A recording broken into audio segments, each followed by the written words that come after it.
நண்பர்களே, நமக்கு எல்லோருக்கும் புத்தரை ஏங்க ரொம்ப பிடிக்குது? நம்ம வீடுகள்லையும், நம்ம ஒர்க் பண்ணுற இடத்துலையும் நிறைய இடங்கள்ல நம்ம புத்தர் சிலையையும், புத்தர் ஃபோட்டோவையும் பார்த்துருப்போம். புத்தரை நம்ம அமைதியின் அம்சமாக பார்க்குறோம். புத்தரை பற்றி சொல்லணும்னா, புத்தர் ஒரு மிகப்பெரிய அரச பரம்பரையை சேர்ந்த இளவரசருங்க அவரு.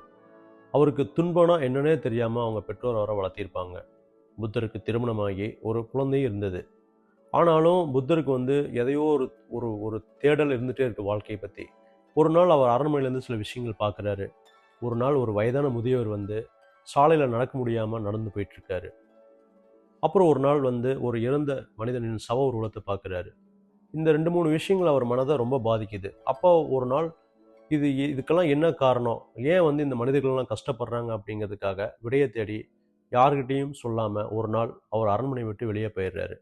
வெளியே போய் இந்த துன்பத்துக்கு என்ன காரணம் அப்படிங்கிற அந்த காரணத்தை தேடி அவர் நிறைய பக்கம் பயணம் பண்ணுறாரு. இறுதியில் அவர் ஒரு விஷயத்தை கண்டுபிடிக்கிறாரு.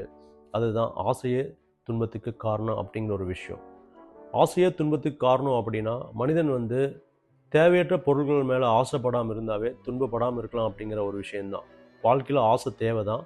அந்த ஆசையில் நியாயமான ஆசை, நியாயமற்ற ஆசை அப்படிங்கிற ஒரு விஷயம் நம்ம வாழ்க்கையில் நம்ம பகுத்து தெரிஞ்சுக்கணும். நியாயமான ஆசைகளை கண்டிப்பாக நம்ம ஒரு முயற்சி பண்ணி அதுக்கான ஒரு ஒரு ஒரு ஒரு கால அவகாசம் எடுத்து பொறுமை இருந்தால் சாதிக்கலாம்.